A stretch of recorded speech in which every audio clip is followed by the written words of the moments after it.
अस्सलाम वालेकुम। इस वीडियो में हम डिस्कस करेंगे केमिस्ट्री 2017 फर्स्ट ईयर का सप्लीमेंट्री पेपर। तो स्टार्ट करते हैं वीडियो।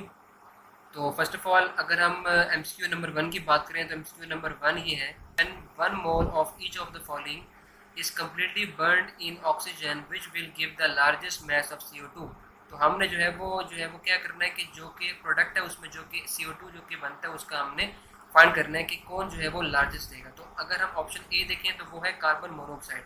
तो जो कि CO है इसको हम जो है वो स्किप करते हैं, क्योंकि जो कि CO है वो इटसेल्फ जो है वो प्रोडक्ट बन सकती है। ठीक है। तो इसके बाद जो कि बीटा जो है वो डायमंड है, जो कि डायमंड में 1 कार्बन है, इसका मतलब कि 1 CO2 जो कि ये प्रोड्यूस करेगी। अगर हम डेल्टा की बात करें तो वो है मीथेन है। तो जो मीथेन है उसमें भी जो है वो 1 कार्बन है, इसका मतलब कि ये भी जो है वो 1 कार्बन ही प्रोड्यूस कर सकती है। लेकिन जो कि चार्ली है वो इथेन C2 है, तो इसका मतलब कि C2 है, तो इसका मतलब कि CO2 जो है कार्बन डाइऑक्साइड है वो दो जो है वो इसमें बन सकते हैं। ठीक हो गया। तो इसी वजह से इसका जो कि राइट ऑप्शन बनता है वो हमारे पास जो है वो चार्ली बनेगा। ठीक है। तो जो है राइट ऑप्शन बनेगा इसका वो हमारे पास चार्ली बनेगा। सही हो गया। उसके बाद देखो तो उसके बाद जो कि हमारे पास एमसीक्यू नंबर 2 है वो ये है कि methane reacts with steam to form H2NCO as shown. What volume of H2 can be obtained from 100 centimeter cube of methane at HTP? तो हमने जो है वो स्टैंडर्ड टेम्परेचर और प्रेशर है, अगर जो है वो टेम्परेचर और जो प्रेशर है वो जो है वो हमने सेम कांस्टेंट कर लिए हैं, इसमें मोल्स और वॉल्यूम का रिलेशन गिवन है। तो अगर हम देखें कि जो मोल्स और वॉल्यूम का रिलेशन अगर अप्लाई करें तो N1/N2 is equal to V1/V2 होता है। और अगर हम इसमें देखें कि जो N1 है वो 1 है, जो कि हमारे पास जो है वो CH4 है, और जो कि H2 के हैं वो 3 है, और जो कि V1 है वो हमारे पास 100 सेंटीमीटर क्यूब है मीथेन का, और जो कि हमने V2 जो है वो हमने फाइंड करना है। अगर हम जो है वो V2 को एक साइड में लेकर आ जाएं, इसका मतलब कि 100 मल्टीप्लाई बाई 3 जो होगा वो हमारे पास 300 सेंटीमीटर क्यूब होगा। तो इसलिए इसका जो कि राइट ऑप्शन बनता है वो हमारे पास अल्फा बनेगा, जो कि 300 सेंटीमीटर क्यूब है। ठीक हो गया। उसके बाद देखो तो उसके बाद हमारे पास है 3 है। ठीक है। 3 MCQs ये है कि which one is correct value of R. तो जो हमारे पास जो कि आर की जो कि अगर हम करेक्ट वैल्यू देखें तो अगर हम इसमें जो कि यूनिट्स होती हैं वो अगर हम देखें तो वॉल्यूम की जो है वो DM³ या फिर लीटर होती है, और इसके अलावा जो कि जो हम प्रेशर की यूज़ करते हैं वो जो है वो ATM होती है, और जो कि टेम्परेचर केल्विन में होता है और मोल्स मोल्स होते हैं। तो इसीलिए इसका जो कि राइट ऑप्शन बनता है वो हमारे पास बीटा बनेगा, जो कि हमारे पास है 0.821 DM³ ATM पर केल्विन पर मोल होता है। ठीक हो गया। उसके बाद अगर आप बात करो तो वो हमारे पास है 4 MCQ ये है कि equal volume of all gases at same temperature and pressure contain number of moles. तो इसमें अगर हम देखें कि क्योंकि ये जो है वो ये जो स्टेटमेंट है ये बेसिकली एवोगैड्रोस लॉ है, और ये जो एवोगैड्रोस लॉ है उसके अकॉर्डिंग यही है कि अगर जो है वो सेम टेम्परेचर और सेम प्रेशर पर सारी गैसेस का अगर इक्वल वॉल्यूम लें तो इसका मतलब कि उसमें जो है वो इक्वल नंबर ऑफ मॉलिक्यूल्स भी होते हैं। ठीक है। इसीलिए जो है वो इसका जो राइट ऑप्शन बनेगा वो हमारे पास जो है वो बीटा बनेगा, जो कि इक्वल है। ठीक हो गया। MCQ नंबर 5 देखो तो वो है कि NH3 shows a maximum boiling point among the hydrides of 5A group elements because of hydrides के अमंग का मैक्सिमम बॉइलिंग पॉइंट होते हैं। तो इसका रीज़न क्या है? तो अगर हम देखें कि रीज़न इसका ये है कि अल्फा जो है वो है very small size of nitrogen, beta है one pair of electrons present on nitrogen, C है hence electronegative character of nitrogen, जो डेल्टा है वो है पिरामिडल स्ट्रक्चर ऑफ NH3। तो अगर हम इसमें देखें जो कि राइट ऑप्शन बनता है वो अगर हम बात करें उसकी तो वो होगा हमारे पास अल्फा होगा very small size of NH3। अगर इसका देखें कि रीज़न क्या है, मतलब ये है कि स्मॉल साइज जो है वो नाइट्रोजन का होगा, तो इसका मतलब कि जो सरफेस एरिया होगा वो भी स्मॉल होगा, और अगर जो कि सरफेस एरिया स्मॉल होगा तो जो कि हाइड्रोजन बॉन्डिंग होगी उसकी जो स्ट्रेंथ है वो ज़्यादा होगी। इसीलिए जो है वो इसका जो राइट ऑप्शन बनेगा वो हमारे पास alpha very small size of nitrogen होगा। ठीक है। MCQ नंबर 6 देखो तो वो है कि which of the following equation represents the second ionization energy of sodium। तो सोडियम की सेकंड आयोनाइजेशन एनर्जी जो है वो कौन सी इक्वेशन शो कर रही है? तो फर्स्ट ऑफ ऑल आपको पता होना चाहिए कि जो हमारे पास जो आयोनाइजेशन एनर्जी है उसमें जो एटम होता है वो गैसियस स्टेट में होता है। तो अगर हम इसमें देखें कि बीटा है उसमें सॉलिड में है, और जो कि हमारे पास जो कि चार्ली है उसमें भी जो है वो सॉलिड है। बीटा और चार्ली है वो जो है वो रॉन्ग है। अगर हम अल्फा देखें तो इसमें यह है कि जो एन ए गैसियस स्टेट में है वो जो है वो Na+2 बन रही है और 1 इलेक्ट्रॉन जो है वो लूज हो रहा है, तो ये जो है वो रॉन्ग है। मतलब ये है कि अगर जो है वो 2 इलेक्ट्रॉन लूज किए हैं तो इसका मतलब कि 2 इलेक्ट्रॉन भी जो है वो इसमें लिखने चाहिए थे, तो इसीलिए जो है वो अल्फा भी रॉन्ग होगा। तो हमारे पास बचा डेल्टा। तो अगर हम डेल्टा देखें तो Na+ जो गैसियस स्टेट में है वो जो है वो 1 इलेक्ट्रॉन लूज करके जो है वो सोडियम+2 गैसियस स्टेट में बन रहा है, तो इसी वजह से जो राइट ऑप्शन बनेगा वो हमारे पास डेल्टा बनेगा। ठीक हो गया। उसके बाद आप देखो तो वो हमारे पास जो कि है एमसीक्यू नंबर 7।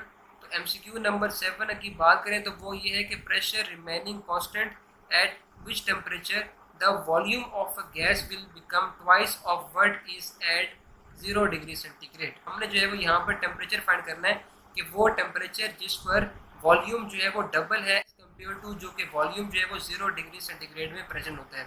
तो अगर हम इसमें बात करें तो फर्स्ट ऑफ ऑल जो है वो वॉल्यूम जो है वो डबल होता है, तो इसका मतलब कि टेम्परेचर भी डबल होगा। जो कि टेम्परेचर इसमें गिवन है वो हमारे पास है 0 डिग्री सेंटीग्रेड, मतलब कि 273 केल्विन है। 273 केल्विन को अगर हम डबल करते हैं तो आंसर आएगा वो हमारे पास होगा 546 केल्विन होगा, तो जो कि हमारे पास जो है वो 4 बनेगा। ठीक है, 546 केल्विन। तो जो ऊपर वाले का था वो भी डेल्टा था। ठीक हो गया। उसके बाद जो कि हमारे पास नेक्स्ट जो कि है वो ये है कि 8 ये है कि maximum number of electrons in a subshell for which L is equal to 3। अगर L 3 है इसका मतलब कि जो कि N है वो 4 है, और अगर L 3 है तो इसका मतलब कि F सबशेल है। जो मैक्सिमम नंबर ऑफ इलेक्ट्रॉन्स होते हैं वो हमारे पास 14 होते हैं, तो इसी वजह से इसका जो कि राइट ऑप्शन बनता है होगा अल्फा होगा। ठीक है, 14 होगा।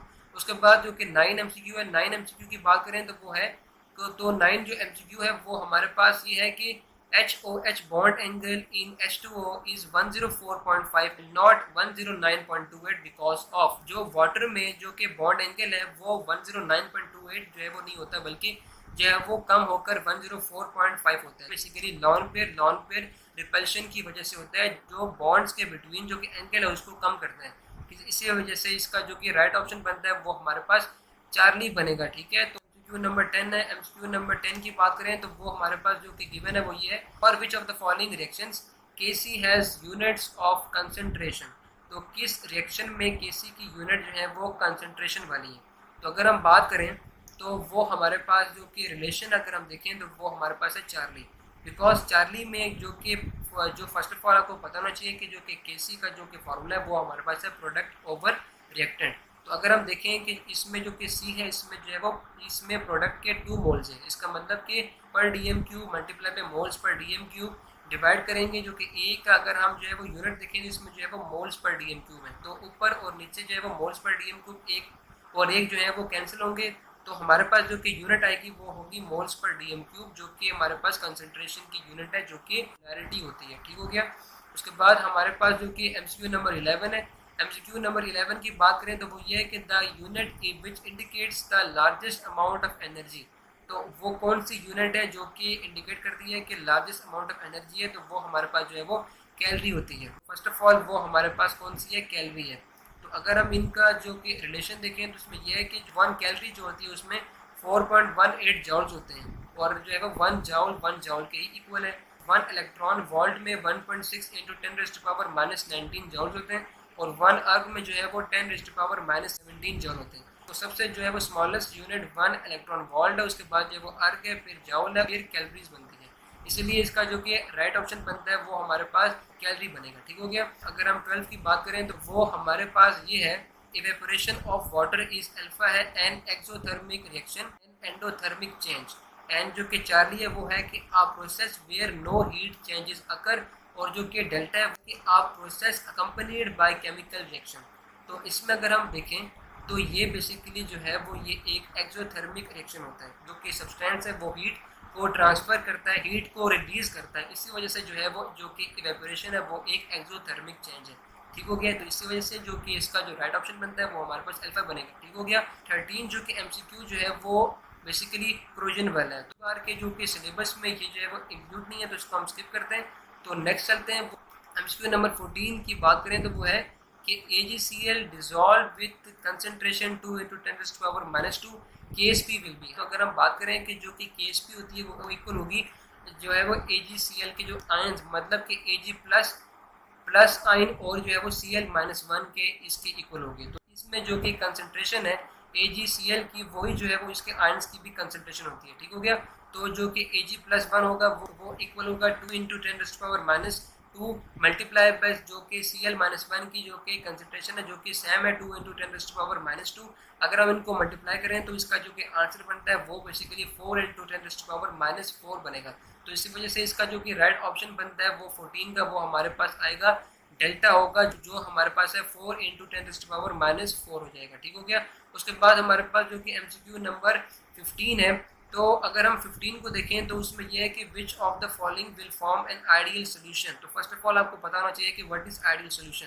ऐसा सोल्यूशन होता है जो कि राउल्स लॉ को जो है वो ओबे करता है, मतलब कि उसमें जो है वो होमोजेनियस मिक्सचर होता है, सेम फोर्सेस भी होती हैं। वो मिक्सचर जो कि राउल्स लॉ को जो है वो ओबे करता है और उसके जो कि फोर्सेस हैं वो भी जो है वो नॉन पोलर मतलब कि सेम फोर्सेस होनी चाहिए। तो इसमें जो है कि बीटा जो है C6H6 और जो कि CCl4 है वो जो है वो इसमें ओबे करेगा। दोनों फोर्सेस नॉन पोलर भी होती हैं। तो इसी वजह से जो 15 MCQ है उसका जो है वो बीटा बनता है। ठीक हो गया। उसके बाद जो कि 16 MCQ है वो ये है कि cathodic reaction in the electrolysis of dilute H2SO4 is always alpha reduction है, बीटा ऑक्सीडेशन है, चार्ली डिकम्पोजिशन है और जो कि डेल्टा है वो है आयोनाइजेशन है। तो फर्स्ट ऑफ ऑल इसमें आपको पता होना चाहिए कि जो कैथोड में जो कि रिएक्शन होता है वो बेसिकली रिडक्शन होता है, मतलब कि उसमें जो है पॉजिटिव चार्ज आता है। इसका मतलब कि उसमें इलेक्ट्रॉन ट्रांसफर होते हैं। और जो कि एनोड में जो कि एनोडिक रिएक्शन होता है वो बेसिकली ऑक्सीडेशन होता है, उसका मतलब कि उसमें नेगेटिव होता है। तो इसका जो कि राइट ऑप्शन बनेगा वो हमारे पास जो है वो अल्फा ही बनेगा। ठीक हो गया।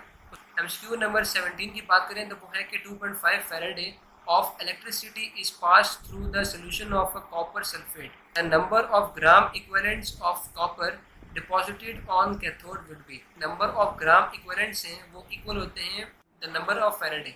इसका मतलब कि जो कि 1 मोल जो है वो इक्वल होता है 1 फैराडे के। 2.5 फैराडे ऑफ इलेक्ट्रिसिटी है तो इसका मतलब कि इसमें जो है वो 2.5 मोल्स ही जो है वो प्रोड्यूस होंगे। तो इसी वजह से इसका जो राइट ऑप्शन बनता है वो हमारे पास जो है वो जो कि बनेगा वो हमारे पास चार्ली बनेगा, प्लस 2.5 था। ये था हमारे पास केमिस्ट्री का 2017 का फर्स्ट ईयर सप्लीमेंट्री पेपर। तो आई होप कि आपको ये जो MCQs थे ये समझ आ गए होंगे। अगर आपका कोई भी क्वेश्चन है तो नीचे जरूर कमेंट में मेंशन करें और अगर आपको ये वीडियो पसंद आई है तो इसको जरूर लाइक करें, कमेंट करें और शेयर करें और मेरे चैनल को जरूर सब्सक्राइब भी कर दें और बेल आइकन को भी प्रेस कर दें। तो मिलते हैं एक और वीडियो में, तब तक के लिए अपना ख्याल रखिए। अल्लाह हाफिज़।